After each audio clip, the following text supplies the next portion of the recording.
오셔서 우리가 함께 드리는 영광을 받아 주소서. 우리는 주님의 백성, 주님은 우리 왕이라. 왕이신 예수님 오셔서 다가가서 다스리소서.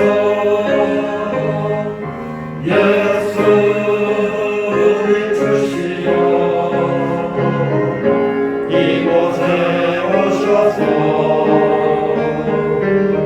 우리가 주께 드리는 찬양을 받아주소서.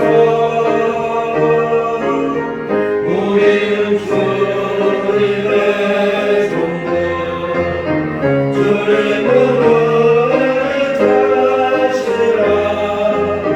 주 대신 예수님 오셔서 이 찬양을 받아주소서. 그의 거룩한 이름을 자랑하라. 여호와를 구하는 자들은 마음이 즐거울지어다. 여호와의 능력을 구할지어다. 그의 얼굴을 항상 구할지어다. 아멘.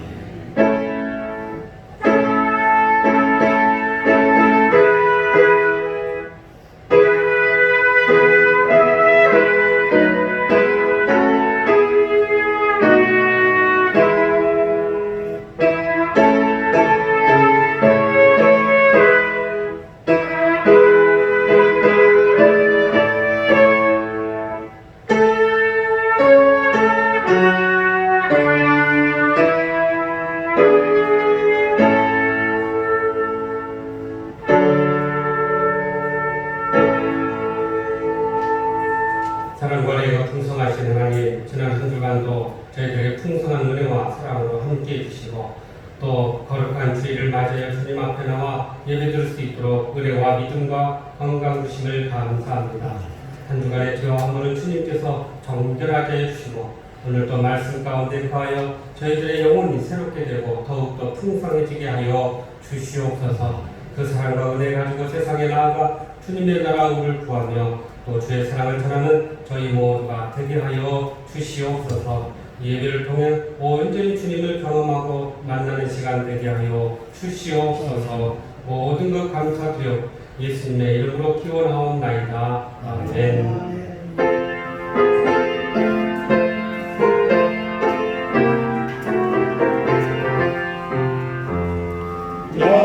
영광스러운 주를 보아 고난받은 그 모습 승리하고 오실 때에 만민 경배하리라. 왕의 왕이 되신 주께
너희 마음이들아 손바닥을 치고 즐거운 소리로 하나님께 외칠지어다.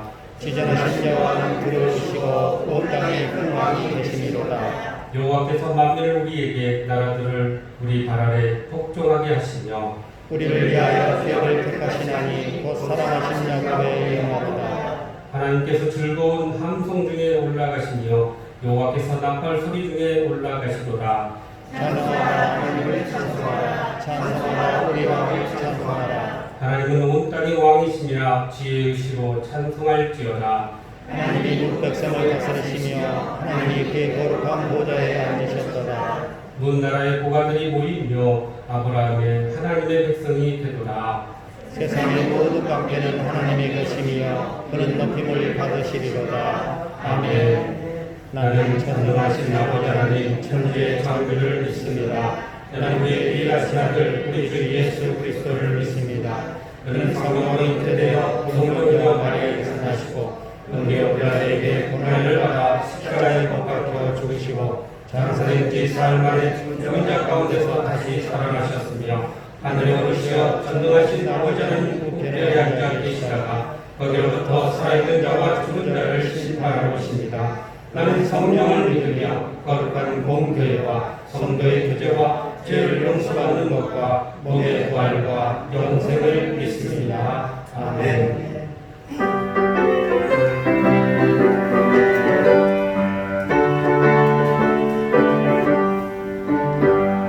우리는 싸울 것은 열기 아니요 우리는 싸울 것은 육체 아니요 마귀는 세워서 싸우기 청하기로 죽으려고 살릴 것일세 얼마은 너로 일쳐 나가세 얼마은 너로 일쳐 싸우세 악한 마귀 군사들과 일쳐 싸워서 승리를 이기까지 우리들의 이름과 무쇠가 아니요 우리들의 가진 것은 상처 아니요 하나님께 받아들인 것과 해보는 거룩하신 말씀이로다. 한 마음으로 힘써 나가세 한 마음으로 힘써 싸우세 악한 마귀 군사들과 힘써 싸워서 승리를 이기까지 악한 마귀 세상은 우리 강가지라도 우리들의 대장 예수 박수하시니 주여 말고 용감으로 힘써 싸우세 제 승리 얻을 때까지 한 마음으로 힘써 싸우세 한 마음으로 힘써 싸우세 악한 마귀 군사들과 힘써 싸워서 승리를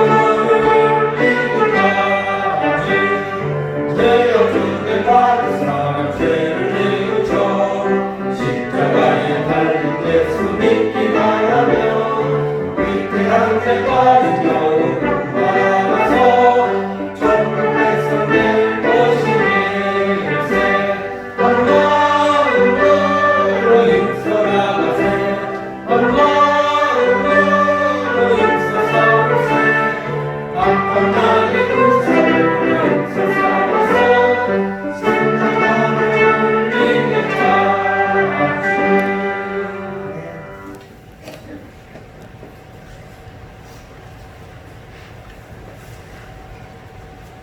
만유의 근원이신 하나님을 찬양합니다. 우리 모두 하나님이 우리의 주인이시며 우리의 인도자이시며 우리를 지키시는 보호자이심을 믿습니다. 우리에게 먹을 것과 입을 것을 주시며 우리의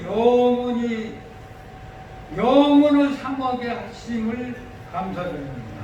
하나님과 같이 이 생이 저희들의 삶의 기쁨임을 고백합니다.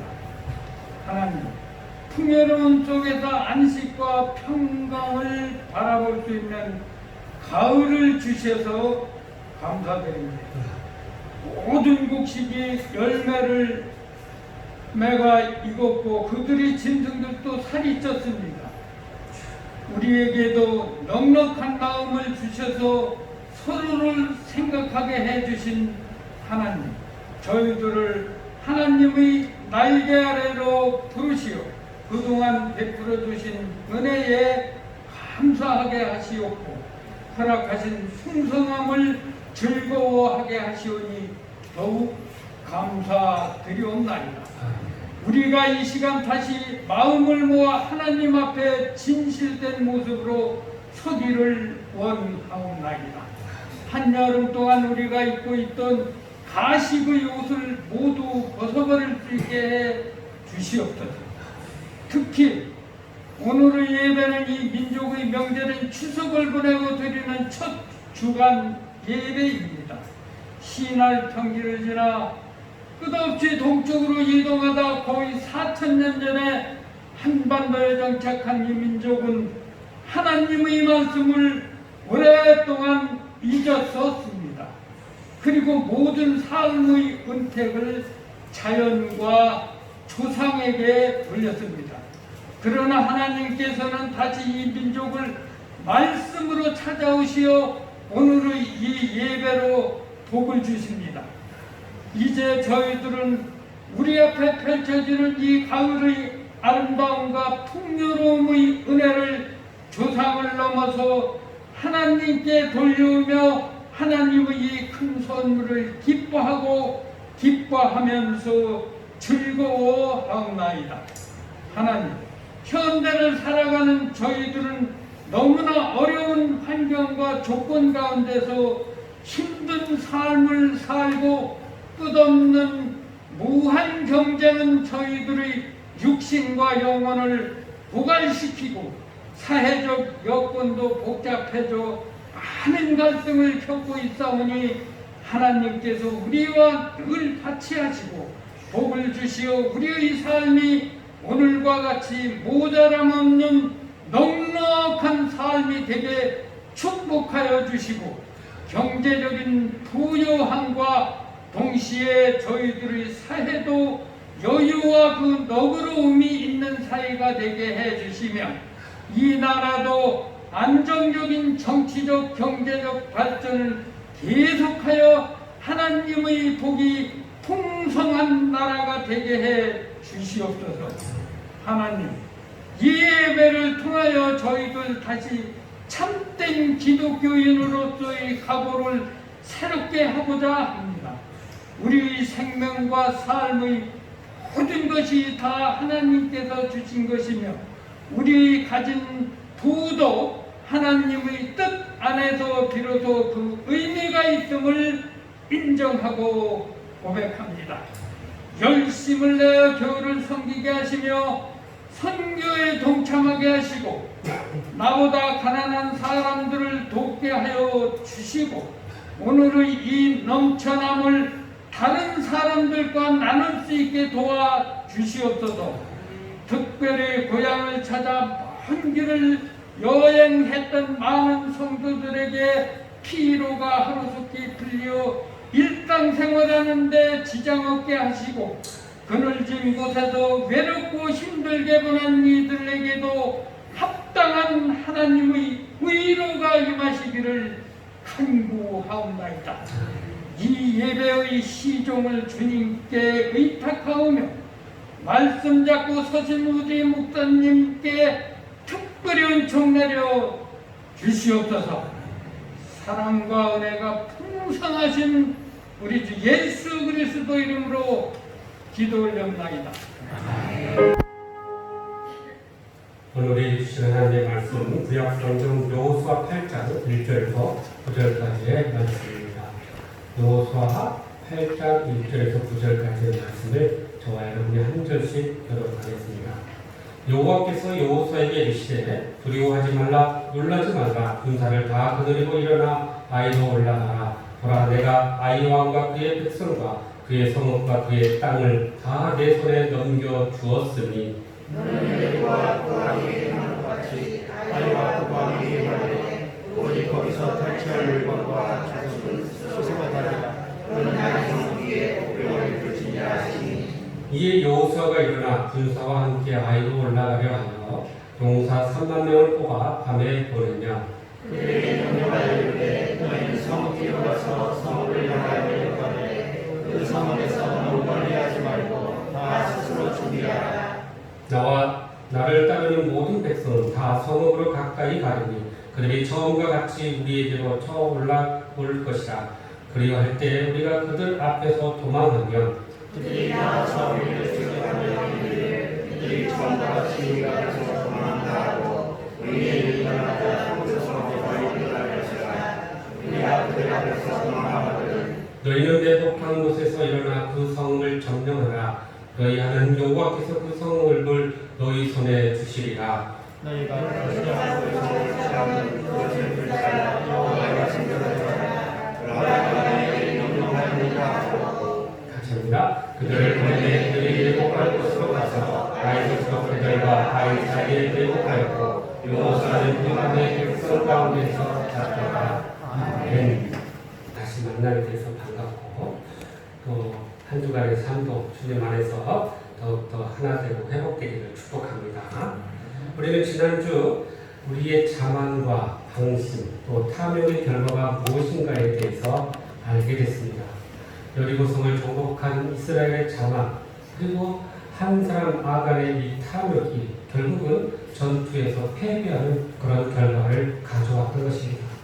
우리가 인생에 있어서 이러한 실패를 경험할 때 이것을 극복하기 위해서 우리는 먼저 영적인 싸움에서 승리했다고 해서 자만하거나 방심하지 말고 더욱더 주님을 의지하고 주님 안에 거하며 주님 안에서 열매 맺는 삶을 살아야 한다고 나누었습니다. 또한 우리가 문제와 이 실패 앞에서 우리가 하나님께 엎드리고 하나님의 은혜를 다시 구하면서 그렇게 우리가 회복되어야 한다고 말씀을 나눴습니다. 더 나아가서 우리는 내 안에 있는 이 탐욕의 모든 것들을 철저히 제거하고 그래서 우리의 자리가 탐욕의 자리였던 우리의 자리가 정말 하나님 안에서 소망과 회복과 축복의 자리로 바꾸어야 한다고 말씀을 나누었습니다. 그렇게 지난 한 주간 우리의 모든 자만과 탐욕을 버리고 주님 안에서 승리하는 우리 모두가 된 줄로 믿습니다. 일본의 대표적인 전기 회사인 이 마시스타라는 회사가 있는데 이 회사의 창업자인 마시스타 고노스케라는 일본 경영자가 있습니다. 이분은 아주 존경받는 기업가였고 또 많은 사람들에게 경영의 신이라 할 정도로 굉장히 이 경영에 탁월한 능력을 가진 자였습니다. 대공황으로 경기가 어려웠을 때 많은 회사들이 구조조정을 통해서 사람들을 해고했지만 이 회사만은 유독 이 근로시간을 줄여면서 다른 사람들에게 일자리를 제공하면서 함께 일을 나누어서 소위 워크 시어링이라고 하는 그런 일을 함께 나누면서 결국 그 어려움을 이겨내게 되었던 것입니다. 그래서 공황이 일어났을 때 이 한 사람이라도 죽이려는 그런 상황 속에 이들은 한 사람도 해고하지 않고 그렇게 그 위기를 극복하며 회사를 살렸던 아주 유명한 일화가 있었다고 합니다. 그러나 그렇다 할지라도 그의 인생의 삶을 보면 그는 늘 실패를 통해서 그렇게 교훈을 얻고 그의 삶을 통해서 결국 하나님의 크신 사랑을 그가 경험하게 되었습니다. 그래서 그는 많은 실패에서도 자신의 이 성공의 비결을 세 가지로 이렇게 요약하였습니다. 하나님은 내게 세 가지 은혜를 주셨습니다. 첫째는 나를 가난했기 때문에 나는 이 가난을 이겨내기 위해서 어렸을 때부터 구두 닦기, 신문팔이 하면서 그 세상의 모든 경험들을 쌓고 어려움을 이겨낼 수 있었습니다. 라고 이야기했고 둘째는 나는 몸이 약했기 때문에 항상 운동을 해서 내 몸을 건강하기 위해서 이렇게 운동을 해서 지금까지 내가 이렇게 건강할 수 있었습니다. 라고 고백했다고 합니다. 세 번째는 자기는 초등학교도 나오지 못해서 공부를 하지 못했지만 모든 사람들을 선생님을 여기고 그들에게 배우고 그들에게 이 모든 것들을 이렇게 얻었을 때 자기는 전혀 부족하지 않게 되었다는 것입니다. 그래서 이 성공이라는 것이 어떤 외적인 조건을 타고나야만이 이루어지는 게 결코 아니라는 것을 우리에게 보여준 것입니다. 실패를 통해서 배우는 것을 이야기하고 있습니다. 이 고노스케는 이 실패를 통해서 결국 승리의 삶으로 살게 되었고 오늘까지 선한 영향력을 모든 사람들에게 끼치게 되었던 것입니다. 오늘 본문은 이스라엘의 실패한 아이성 전투에서 다시 일어나 승리하는 그런 이야기를 하고 있습니다. 첫 번째 전투에서 이 이스라엘의 장만에서 오는 이 방심과 또 탐욕에서 오는 이 불순종으로 그들이 비록 전쟁에 패했지만 그들은 다시 일어날 수 있게 되었던 것입니다. 사실 이 아이성 전투에서 한번 이렇게 패하고 나면 다시 그곳에 전투하기가 쉽지가 않습니다. 왜냐하면 우리가 전투의 패배를 경험하고 그 패한 상처를 갖고 있기 때문에 그런 트라우마가 오히려 자신감을 잃게 만들기 때문입니다. 그러나 이 아이성은 가나안 정복을 해서 너무나도 중요한 지역에 있었던 것입니다. 이 가나안 정복을 위해서는 반드시 이 아이성을 점령해야만 했던 것입니다. 뿐만 아니라 이 아이성 근처의 베델은 이 하나님과 이스라엘이 아주 중요한 역사적인 유래가 있는 그런 곳이었습니다. 하나님께서 아브라함을 불렀고 그 아브라함을 통해서 언약을 주셨고 그 아브라함이 그에 응답하며 하나님께 단을 쌓고 예배를 드렸던 거예요. 그야말로 이 근처는 이 자기 조상인 아브라함의 숨결이 숨쉬는 그런 곳이었던 것입니다. 그것을 점령한다는 것은 그들의 조상의 역사를 되찾는 것이었고 그래서 이스라엘은 신기일전에서 다시 아이성 전투에 임하게 되었던 것입니다. 그럼 우리가 실패해서 일어나 승리하기 위해서 우리가 어떻게 해야 할 것인지 오늘도 주시는 말씀을 통해 주님의 음성을 듣고 우리도 실패해서 일어나 승리하는 저와 여러분의 삶이 되시기를 주님의 이름으로 축복합니다. 먼저 우리 1절 말씀 다시 한번 보시죠. 시작. 여호와께서 여호사에게 이르시되 두려워하지 말라 놀라지 말라 군사를 다 거느리고 일어나 아이로 올라가라. 그러나 내가 아이 왕과 그의 백성과 그의 성읍과 그 땅을 다 내 손에 넘겨주었으니. 자, 여기 보니까 이런 말씀이네요. 여호사에게 하나님께서 말씀하십니다. 두려워하지 말라 놀라지 말라라고 말씀합니다. 사실 이 지금 8장의 앞장 7장을 보면 이 이스라엘의 범죄로 인해서 하나님께 징계를 받고 그 죄로 인해서 그들이 회개하고 돌이켜서 회복하고 하나님께 용서받았던 이야기가 나옵니다. 그러니까 용서와 회복이 있은 후에 다시 하나님의 말씀이 임했는데 그것은 두려워하지 말라 놀라지 말라라고 말씀했던 거예요. 여호수아와 이스라엘이 뼈아픈 실수를 하고 나서 그들이 회개했을 때 하나님은 이렇게 말씀의 회복을 주셨던 것입니다. 하나님의 말씀은 우리의 영혼을 살리시고 우리의 영혼을 소생케 하는 능력이 있습니다. 하나님의 말씀은 우리를 선한 길로 인도하시고 우리를 형통한 삶으로 우리를 이끄시는 힘이 있다는 사실입니다. 그런데 사람들은 이런 하나님의 능력, 말씀의 능력이 없이도 자신의 힘으로, 자신의 계획으로 살 수 있다고 생각합니다. 그러나 자기의 지혜와 능력으로 살려고 한다면 하나님은 더 이상 우리와 함께 일하지 않는다는 사실입니다. 그것이 오히려 하나님의 역사와 축복을 가로막는 걸림돌이 된다는 사실입니다. 그래서 우리는 문제가 생기고 우리 앞에 장애물이 생길 때마다 우리는 하나님과 나 사이에 무엇이 가로막혀 있는가를 점검해야 한다는 것입니다. 우리의 이런 모든 인간적인 마음과 생각과 계획과 모든 자존심들을 다 내려놓고 완전히 밑바닥에서 다시 시작할 때 하나님께서는 우리에게 말씀으로 임하여 주시고 그 말씀의 능력으로 우리를 회복하여 주시고 다시 일으켜 세워 주신다는 사실입니다. 그럴 때 우리는 이 말씀의 능력을 입고 모든 상황 속에서 두려움을 물리치고 일어서게 된다는 사실입니다. 오늘 말씀에 이 두려워하지 말라라는 말은 이 성경에 보면 무려 365번이나 나왔다고 합니다. 그러니까 매일 우리의 삶이 두려움에 빠져 있기 때문에 하나님은 매일매일 그렇게 두려워하지 말고 하나님을 의지할 것임을 강조하면서 하신 말씀이라는 것입니다. 결국 우리의 인생의 모든 성패가 하나님의 손에 달려있음을 말씀하고 있는 것입니다. 하나님은 한번 실패하는 자라도 그가 돌이키기만 하면 다시 그를 기회를 주시고 다시 그에게 승리하게 하시면서 그를 더 위대하게 사용하시는 그러한 분이심을 우리에게 말씀해 주고 있습니다. 여러분, 위대한 신앙인들을 보면요, 다 한두 번씩 실패한 경험을 가지고 있습니다. 하나님은 당신에게 돌이키는 자들에게 다시 기회를 주시고 그들을 더 위대하게 사용하시는 그런 분이시라는 것입니다. 우리가 잘 아는 다윗도 그가 스캔들로 인해서 하나님 앞에 징계를 받았지만 그가 돌이키고 회개했을 때 하나님은 그를 더 위대한 왕으로 세우셨고 하나님의 마음에 합한 자로 그를 불러주셨다는 것입니다.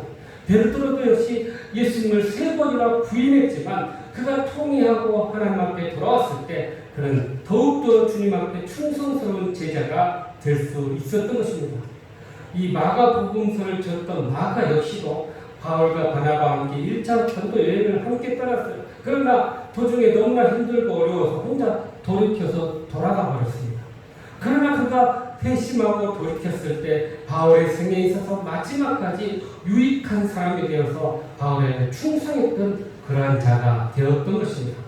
때문에 우리는 과거의 실패에 낙심하지 말아야 합니다. 하나님은 실수한 것 때문에 우리를 결코 버리지 않으신다는 사실입니다. 우리가 실수했을 때 버리는 것이 아니라 우리가 실수를 고치지 않을 때 하나님은 우리를 버리신다는 거예요. 그 대표적인 사람이 사울왕이고 가룟 유다였습니다.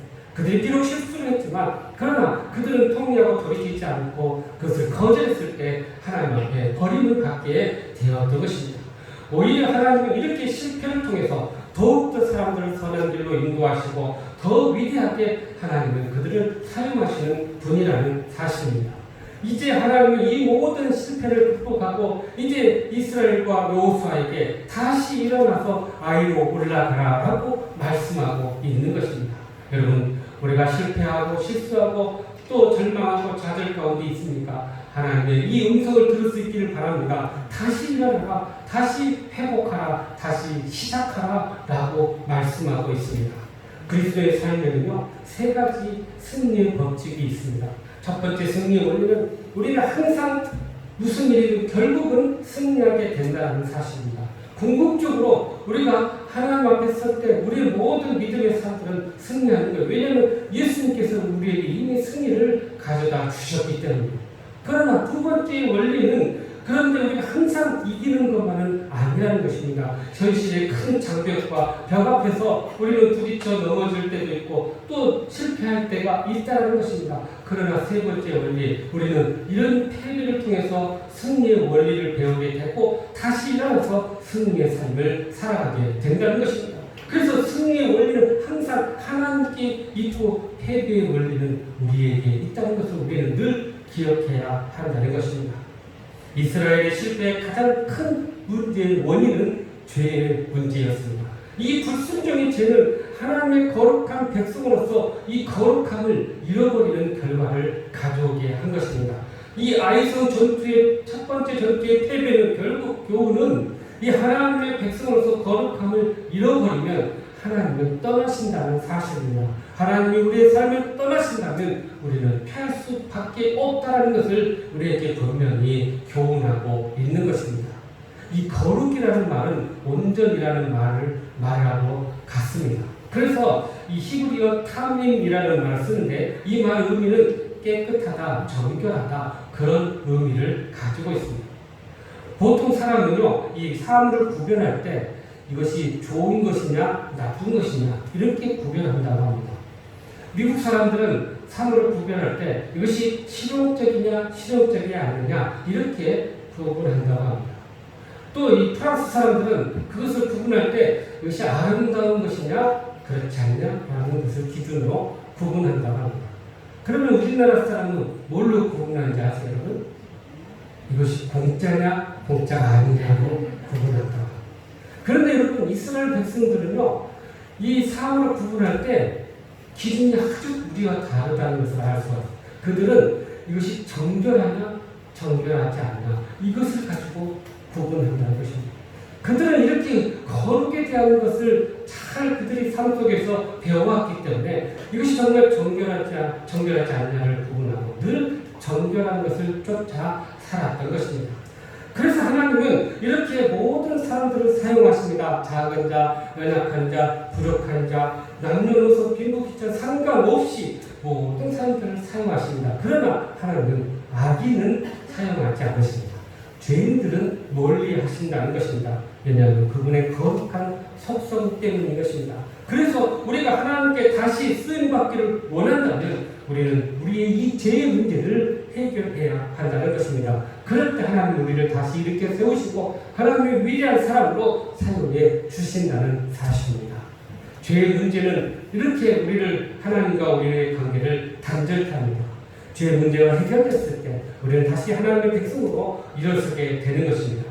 이렇게 이스라엘과 여호수아가 회복되었을 때 하나님이 그들을 아이성으로 일어나라 그리고 올라가라고 말씀하십니다. 이제 이스라엘은 지난번 전투와 달라졌습니다. 지난번은 자신들의 죄로 인해서 하나님의 능력이 그들과 함께하지 못했습니다. 그러나 이제는 그들의 죄의 문제가 해결되었기 때문에 하나님의 능력이 그들 가운데 정상적으로 발휘되게 되었던 것입니다. 얼마든지 그들은 다시 이길 수 있는 능력을 소유하게 되었던 것입니다. 그래서 시편 37편 23절 24절에 이렇게 우리에게 말씀하시네요. 시작. 여호와께서 사람의 걸음을 정하시고 그의 길을 기뻐하시나니 그는 넘어지나 아주 엎드러지지 아니하고 여호와께서 그의 손으로 붙드시리로다. 아멘. 우리가 넘어지지만 아주 엎드러지지 않는 것은 하나님의 끝까지 붙들고 계신다는 사실입니다. 그러므로 실패 가운데 우리에게 일어나라고 부르시는 그 주님의 음성을 듣고 우리는 다시 일어나 승리의 자리로 나아가는 저와 여러분의 삶이 되시기를 주님의 이름으로 축복합니다. 계속해서 2절 말씀은 다시 한번 보실까요? 시작. 너는 여리고와 그로와 함께 우리 거기서 같이 있는 것과 스스로 가자. 너는 이성에게 복종을 들지니라 하시니. 하나님께서는 여호수아에게 아이성을 정복한 필승 전략, 그러니까 하나님의 아주 중대한 전쟁의 지시를 하고 있습니다. 그 전략의 첫 번째 문제는 이 여리고 성에 있는 그 전쟁에서처럼 아이성도 그 모든 사람들, 왕과 그 모든 백성들을 다 진멸하라고 말씀하고 있습니다. 그 주민들을 다 죽이라는 것입니다. 이 가나안 정복의 목적은요, 우리가 잘 알다시피 그곳의 우상의 문화를 깨트리고 하나님의 나라를 세우는 그러한 것입니다. 그래서 이 우상의 나라, 우상의 민족도 우상의 사람들을 다 제거하고 그렇게 이스라엘 사람들이 하나님을 통해서 세운 그런 민족으로 나라로 세워야 할 것임을 이야기하고 있어요. 기존의 가나안의 우상의 문화를 남겨뒀을 경우에 그것이 이스라엘 백성들에게 영향을 줄 것을 하나님은 알고 계셨던 것입니다. 그래서 성에 있는 모든 사람들을 진멸하라고 말씀했던 거예요. 실제로 이스라엘의 아이성을 점령했을 때 그 성의 사람들 무려 1만 2천 명을 다 죽였다라고 오늘 성경 25절에 보면 이야기하고 있습니다. 이처럼 하나님은 하나님과 그의 백성들을 대적하는 세력들을 철저히 제거하고 하나님의 공의와 정의를 세우는 그러한 모습으로 그 땅을 세우기를 원하셨던 것입니다. 두 번째는 이 탈취한 물건과 또 그것의 가축들을 스스로 취하라고 말씀하고 있습니다. 여러분, 여리고성은 이 가나안의 첫 성이기 때문에 하나님께서 이 첫 번째 성의 모든 것을 하나님께 바치라고 합니다. 그러나 아이성부터는 이제 그 모든 것들을 이스라엘 백성들이 취하도록 해 주셨다는 사실입니다. 그들이 수고하고 노력하는 것에 대한 합당한 대가를 치르도록 해 주셨다는 거예요. 세 번째는 이스라엘이 이 성 뒤에 복병을 두라고 말씀하고 있습니다. 이 복병이라는 말은 엎드려 기다린다라는 말로요. 이 군인들이 이 적이 오는 길목에 이렇게 내복에 숨어 있다. 그들이 올 때 갑작스럽게 위시에 그들을 공격해서 그들을 큰 타격을 주는 그런 전술입니다. 그래서 이 수가 적은 쪽에서 수가 많은 사람들을 저항할 때 흔히 사용하는 방법인데요. 그런데 여러분, 여기 보니까 여리고성과 분명히 이 아이성 전투와 뚜렷한 차이점이 두 가지가 있음을 보게 됩니다. 적을 전멸하라는 것은 여리고성과 동일한 그런 명령이었지만 이 두 번째 뭐예요? 이 전리품을 취하고 서로 나누는 이야기, 그리고 또 매복을 통해서 전투하는 방식은 분명히 여리고와 달랐던 것입니다. 이 광야의 생활까지는 하나님께서 만나를 통해서 그들을 공급해 주시고 그들을 인도해 주셨습니다. 그리고 그들이 가나안 땅에 들어왔을 때 그들이 가나안에서 산을 먹었을 때 만나가 멈추었던 것입니다. 마찬가지로 이스라엘의 모든 필요를 하나님이 공급하시지만 하나님은 이제 가나안에서 전쟁을 하면서 그들의 필요를 또 그들의 수고와 노력을 통해서 그것들을 얻기를 원하셨던 것입니다. 그래서 놀랍게도 이 하나님께서 그들이 그 땅에 들어가서 그것들을 취하고 그것들을 얻었을 때 어떻게 분배할 것인가를 미리 하나님께서 말씀해 주셨는데 그게 민수기 31장 27절에서 28절에 나옵니다. 보시죠. 시작. 그 얻은 물건을 반반하고 그 절반은 전쟁에 나갔던 군인들에게 주고 절반은 회중에게 주고 전쟁에 나갔던 군인들은 사람이나 소나 나비나 양떼 500군인을 여호와께 드릴지니라. 아멘. 자, 여기 보니까 하나님은 미리 이 전쟁의 전리품을 어떻게 처리할 것인가를 이렇게 말씀해줘요. 먼저는 이 제사장이 나와서 이 전리품의 규모와 내용을 다 파악합니다. 그리고 그 탈취한 물건을 딱 나눠가지고 전쟁에 참여했던 군인들에게 반을 주고 또 전쟁에 참여하지 않고 진중에 있었던 백성들에게 그 반을 주게 돼요. 그것을 받았던 이 사람들이 이것을 가지고 하나님 앞에 이것을 드렸다는 거예요. 그것은 무슨 말이냐면 전쟁과 전혀 상관없었던 제사장과 외인들을 위해서 그것을 바치게 하셨던 것입니다. 여기서 우리는 이렇게 질서 있고 공평하고 분배하게 하셔서 이 모든 것에 대한 어려운 마음을 갖지 않도록 하나님께서 이 모든 것들을 말씀해 주셨던 거예요. 하나님은 군인들로 하여금 수고의 대가를 얻게 하셨습니다. 또한 전쟁에 참여하지 않는 백성들에게도 그 승리의 기쁨을 함께 나누도록 하셨습니다. 심지어 영적인 지도자에게도 그 기쁨을 나누도록 했던 것입니다. 분명 일반적인 전쟁에서의 전리품 처리하는 과정과는 다릅니다. 일반적인 전쟁에서 보면 대부분 지휘관과 지도자들이 그 모든 전리품을 갖게 됩니다. 그리고 극히 일부를 군인들에게 나눠주는 것을 봅니다. 심지어 백성들에게는 그것을 나누는 일은 결코 없다는 것입니다. 그런데 하나님의 공동체는 달랐던 거예요. 먼저는 수고한 자에게 그 모든 것의 우선권을 주었고요. 모든 사람들에게 또한 공평하게 나누어 줬던 것입니다. 이처럼 싸움에 승리하는 것도 중요하지만 이 승리한 후 승리한 것으로 인한 이 복을 모두가 공평하게 나누는 것도 너무나도 중요하다는 사실입니다. 인도네시아 수하르토 대통령은요, 막강한 권력을 가진 자였습니다. 그러나 그가 이 분비를 제대로 하지 못해서 마지막에는 이 권좌에서 내려오는 그런 수모를 당하게 되었던 것입니다. 그는 1965년 10월 1일 이 공산주의를 대항하기 위해서 쿠데타를 일으켰습니다. 그리고 군부의 세력을 얻고 6개월 동안 무려 이 공산주의자들을 50만 명을 처형을 했습니다. 그리고 화교 기업들을 이렇게 불러가지고 그들의 도움을 구하면서 경제 개혁을 일으켰는데요. 그 당시 국민 총 생산이 70불밖에 되지 않은 이 인도네시아에 이러한 대대적인 경제 개혁을 일으켜서 그 나라가 신흥공업 국가로서 우뚝 서도록 그 모든 일들을 개혁해냈던 것입니다. 그가 집권했던 32년 동안 무려 연평균 13%, 매해마다 13%의 성장률을 올릴 정도로 놀라운 경제 성장을 일으켰던 거예요. 그러나 문제는 이러한 축적된 부를 나누는 일에 그가 실패했던 것입니다. 그 국민 총 생산의 절반 이상을 이 수하르토 대통령과 그 일가들이 그것들을 차지하고 소유함으로 인하여서 그가 비참한 종말을 맞이하게 되었던 것입니다. 하나님께서는 우리로 승리하게 하실 뿐만 아니라 이 승리의 축복을 골고루 나누라고 말씀하고 있습니다. 그 승리는 결코 우리만을 위해서 나만을 위해서 주신 것이 아니라는 것입니다. 성경의 정신은 이렇게 복을 받은 자들은 그것은 특별한 자들, 어떤 특권 있는 자들만 주는 게 아니라 그것을 통해서 많은 사람들에게 나누고 함께 기쁨을 누리도록 하게 하신 것임을 우리는 기억해야 한다는 것입니다. 그것이 결국은 하늘의 보화를 쌓는 일이고 이 땅에서의 기름된 축복을 함께 누리는 결과를 가져온다는 사실입니다. 그러므로 하나님께서 베푸신 이 승리의 복을 함께 얻을 뿐만 아니라 그것을 나누고 함께 누리는 저와 여러분의 삶이 되시기를 주님의 이름으로 축복합니다.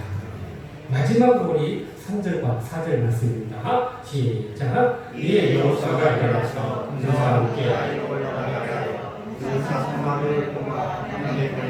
그들에게 명령하되 너희는 성읍으로 들어가서 성읍을 향하고 그 성읍에서 너무 멀리하지 말고 다 스스로 준비하라.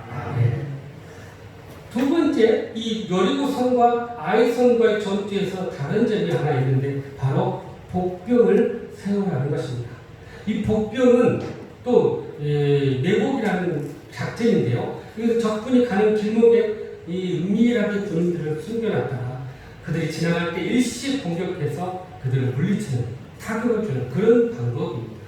그래서 여호수아는 하나님의 이 명령을 받고 군사 3만을 이끌고 여리고성으로, 아이성으로 올라갑니다.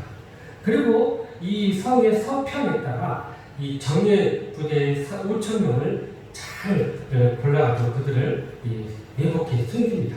그리고 나머지 번진들을 데리고 여호수아는 이 성 북편에다가 진을 치고 기다렸대요. 그리고 나서 아침이 되자 이제 여리고성의 군사들이 또 이 아이성의 군사들이 이 여호수아를 공격하고 성문을 열고 내려오고 있었던 거예요. 그러니까 처음에 지름착하다가 그들이 이제 도망가게 됩니다. 그래서 그들이 계속해서 도망을 하고 그들을 유인하는 가운데 이 서편에 내복해 있던 군인들이 이 아이성이 열려있는 그곳에 들어가서 그 성을 점령하고 성을 불태우는 그런 정복을 하게 된 거예요. 한참 막 도망가다가 성이 불타고 있는 것을 본 여호수아가 이제 돌이켜서 이 따라오는 아이 군대들을 반격을 합니다. 그리고 성을 정복했던 또 이스라엘 군사들이 나와서 뒤에서 또 협공을 합니다. 그래서 결국 이 중간에서 이렇게 매몰돼가지고 그들이 다 그곳에서 신멸되는 그런 놀라운 결과를 얻게 되었던 거예요. 여러분, 그러니까 이 아이성의 전투는요, 내복과 유인과 협공의 작전으로 철저히 그 모든 성을 정복하고 사람들을 진멸하게 하였던 것입니다. 오스왈드 샌더스라는 목사님이 이런 말을 해요. 우리는 얻는 것으로 살고 잃는 것으로 살린다라는 표현을 썼습니다. 이게 무슨 말이냐면 하나님이 주신 것으로 우리는 최선을 다해야 한다는 것입니다. 우리가 하나님의 은혜를 이렇게 입었다면 그것은 더 열심히 행하라는 의미를 가지고 있다는 것입니다. 하나님의 은혜라고 내가 아무것도 행하지 않는 것이 아니라는 거예요. 매번 하나님의 기적이, 하나님의 은혜는 또 기적을 구하지만 그러나 때로는 하나님이 주신 힘과 능력으로 또 지혜로 우리가 우리의 노력으로 차지할 땅을 그것들을 차지해야 한다는 것입니다. 하나님께서는 요단강과 이 여리고성을 기적적인 역사로 그들에게 승리를 가져다 줬지만 아이서부터는 이제 하나님이 주신 지략과 또 그들의 힘과 노력으로 그 성들을 정복하게 하셨던 것입니다. 그러니까 하나님의 은혜만 있는 것이 아니라 이제 우리의 인간의 노력도 있어야 한다는 것을 강조하고 있는 것입니다. 그래서 우리는 우리의 마음 가운데 항상 이 두 가지 모델이 있어요. 하나는 이 여리고의 모델입니다. 그것은 뭐냐면 하나님께서 말씀하신 대로 우리가 순종하고 따라가면 기적의 역사가 일어난다라는 그런 모델을 우리가 기억해야 되고, 또 하나는 하나님께서 주신 지혜와 능력으로 우리가 아이성을 정복했듯이 우리의 주신 지혜와 우리의 수고와 우리의 땀과 노력으로 때로는 그 성을 점령해야 한다는 것입니다. 이처럼 하나님은 여리고 성처럼 모든 것을 주관하시고 승리를 주시기도 하지만 아이성처럼 우리의 수고와 노력을 통해서 하나님의 뜻을 이루기를 원하신다는 사실입니다. 하나님은 모든 것을 주관하시고 결국 사람을 통해서 그 일을 이루신다는 거예요. 그래서 하나님을 믿고 순종하는 자들을 하나님은 하나님의 도구로서 그렇게 위대하게 사용하신다는 사실입니다. 그런데 여러분, 그렇다고 해서 매번 인간적인 방법으로 내복하고 유인하는 그런 방법만 사용을 하는 것은 아닙니다. 그러한 일을 이루기 위해서는 하나님의 도움을 구하는 자세가 필요하다는 거예요. 우리가 우리의 지혜로 우리의 능력으로 준비하되 하나님의 도움을 구하는 철저한 기도가 있어야 한다는 것입니다. 그래서 내복을 했는데도 아이성 백성들이 이 미국에 걸려들지 않고 성 밖으로 나오지 않고 굳게 성문을 닫고 지키기만 했다면 이 여호수아의 작전이 얼마나 무서웠겠습니까? 그래서 우리가 기도해야 한다는 것입니다. 그래서 여호수아도 밤중에 몰래 이 숲에 들어가서 기도하며 하나님의 도움을 구했던 것입니다. 그렇게 철저히 준비하고 기도할 때 바로 100%의 승리가 우리에게 보장되게 된다는 것입니다. 이 바울 사도도요, 선교의 전략, 위대한 선교를 이루기까지 선교의 전략이 있었는데요. 그는 이 사람들이 복음을 뿌려놓은 곳에 가서 복음을 전하지 않았습니다. 그러니까 이 복음이 들어간 곳은 결코 그가 들어가서 복음을 전하지 않았다는 거예요. 또한 그는 가는 곳마다 회당을 먼저 찾았습니다. 유대인들이 이 디아스포라, 흩어져 있는 유대인들이 가는 곳마다 회당을 세웠거든요. 그러니까 먼저 회당을 들어가서 유대인들을 만나고 그곳을 선교의 거점지로 세우고 그곳에 먼저 유대인들에게 복음을 전하고 그 다음에 이방인들에게 복음을 전하는 이 전략을 가지고 있었습니다. 세 번째는 그들이 그렇게 가서 이방인들 중심으로 교회를 세우고 나서 그들을 훈련시키고 거기에 지도자를 세우고는 다시 다른 곳으로 또 이동해서 복음을 전했던 것입니다. 그러니까 바울은 이렇게 모든 것이 자신의 전략도 있었지만 철저히 성령의 도움을 구하고 기도함으로 해서 그 전략을 이루어 나갔을 때 그 놀라운 선교의 열매와 역사를 이루게 되었던 것입니다. 한 신학생이 기말고사를 앞두고 공부는 안 되고 그래서 하나님께 밤새 기도했다니 하나님 제 형편과 상황 아시죠? 제가 아는 것만 시험에 나오게 해주세요. 그렇게 기도했대요. 그리고 나서 이제 다음날 시험을 치는데 놀랍게도 자기가 아는 문제가 하나도 안 나온 거예요. 그래서 얼마나 당황했겠어요. 그냥 100줄 내기는 그러니까 제일 밑에 따라 이렇게 글을 썼답니다. 하나님은 모든 정답을 다 아십니다. 나는 그 정답에 동의합니다. 교수님이 그 시험들을 보고는요, 이렇게 채점을 하고 돌려줬답니다. 거기 뭐라고 쓰냐? 하나님은 100점, 너는 0점. 여러분, 우리가 하나님을 믿는 것도 좋은 것이지만, 중요하지만, 노력하지 않고 기도만 하는 것은 결코 좋은 방법이 아니라.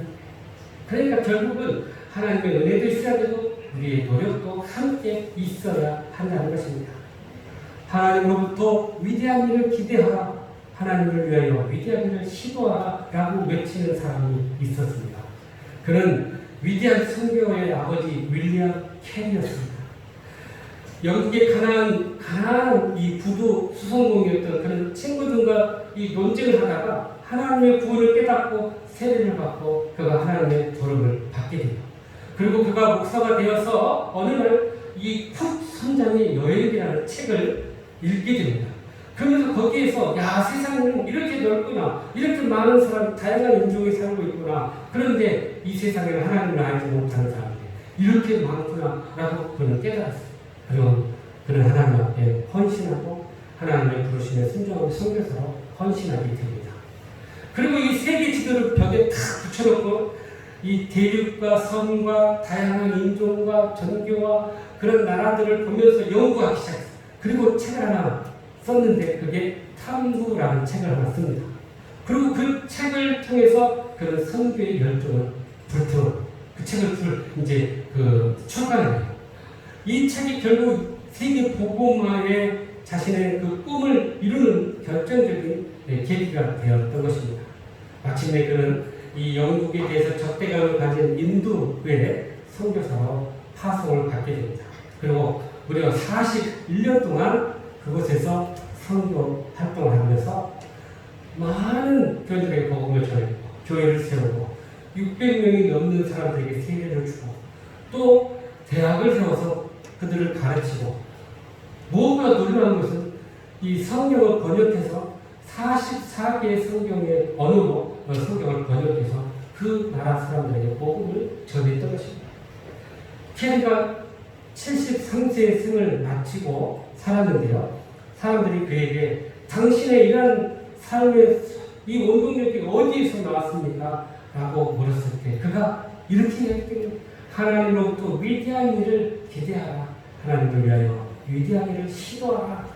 사람들은 이렇게 시도하기만 하면 어떤 일을 이룰 수 있다는 것을 알지 못하고 아예 시도도 하지 않는데, 그러나 우리는 하나님의 위대한 일, 하나님을 위해서 위대한 일을 시도할 때 하나님께서 우리를 통해 그 일을 이루신다라고 말씀했던 것입니다. 여러분, 그래서 우리가 우리의 힘도 우리의 능력도 중요합니다. 그래서 하나님의 일을 위해서 그렇게 노력하고 시도하는 것도 너무나 중요하다는 거예요. 그래서 잠언 8장 17절에 이렇게 말씀하십니다. 시작. 나를 사랑하는 자들이 나의 사랑을 이기며 나를 간절히 찾는 자가 나를 바라볼 것이다. 사랑하는 성도 여러분, 믿음의 사람은 한 번도 실패하지 않는 사람이 아닙니다. 믿음의 사람은 실패할 수 있습니다. 그러나 진정 믿음의 사람은 실패한 후에 다시 믿음으로 일어나는 사람이라는 사실입니다. 그러기 위해서 오늘 주신 말씀처럼 실패 가운데 우리에게 다시 일어나라고 말씀하시는 그 주님의 음성을 듣고 실패의 자리에서 승리의 자리로 나아갈 수 있기를 간절히 바랍니다. 또한 하나님께서 베푸신 그 승리의 복과 은혜를 함께 나누고 함께 누릴 수 있기를 간절히 바랍니다. 나아가 하나님으로부터 위대한 일을 기대하고 하나님을 위하여 위대한 일을 시도함으로 인해서 하나님의 뜻을 이루는 저와 여러분의 삶이 되시기를 주님의 이름으로 축복합니다. 기도하시겠습니다. 사랑과 은혜가 풍성하시는 하나님, 우리가 실패하는 삶이지만 다시 믿음으로 일어나서 하나님 위에 위대하게 쓰임받는 저희들 되게 하여 주시옵소서. 예수님의 이름으로 기도하옵나이다. 아멘.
베푸신 그 사랑과 은혜에 감사하여 저의 마음과 믿음과 정성을 이 예물에 담아드리오니 예물을 통해 영광받아 주시옵시고 쓰이는 곳곳마다 주의 복음과 사랑이 땅끝까지 증거되게 하여 주시옵소서. 믿음으로 드린 손길을 기억하여 주시고 필요한 거 있어야 그 주님 아시는 늘 공급하여 주시되 필요한 믿음도 은혜도 능력도 건강도 믿음도 물질도 더하여 주시옵소서.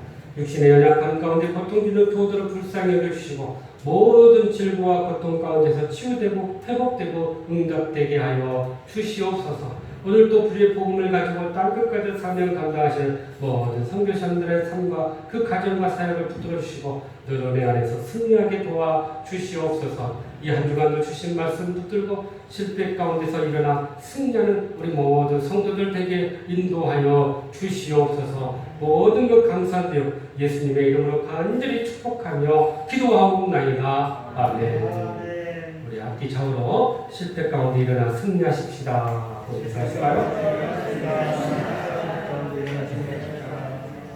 우리가 2부 연합예배를 드리지만 다음 주부터는 1부, 2부 또 나눠서 드립니다. 여러분 가급적 1부에 더 오셔서 좀 이렇게 분산돼서 예배를 드시면 좋겠습니다. 또 당분간 새벽 기도에는 큐티 법문으로 진행되니까요. 집에서 잘 또 말씀으로 하루 시작하시고 또 큐티 책은 2,000원입니다. 한정으로 판매하니까 여러분 필요하신 분들 헌금만 2,000원 넣으시고 가져가시면 좋겠습니다. 이번 주 빵 대접은 공유한 민영순 장로님 가정에서 대접해 주십니다. 감사드리고요. 오늘 2부 예배 후에 당회가 있겠고 다음 2부 예배 후에는 재직회가 있겠습니다. 다 같이 일어나셔서 별탄한 찬송의 예배를 마치겠습니다.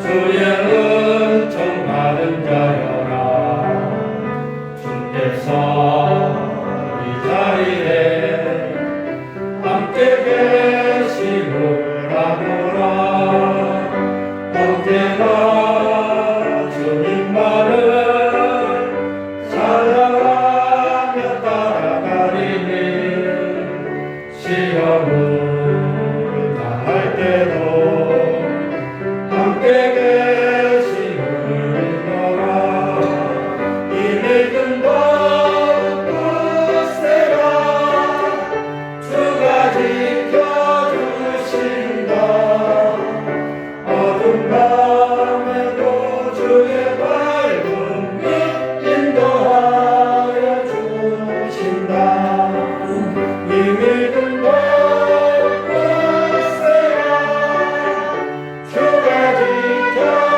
지켜주신다 어둠 밤에도 주의 밝음이 인도하여 주신다. 이제 우리 구주 예수 그리스도의 은혜와 하나님 아버지의 무한하신 사랑과 성령님의 교통하심과 내주하심과 인도하심과 충만하심이 오직 실패해서 다시 일어나 승리하게 원하는 사랑하는 주간성 모든 성도들과 저들의 가정과 일터와 이민족과 선교사님들 위해 이제로부터 영원토록 함께 하시기를 간절히 축원하옵나이다. 아멘.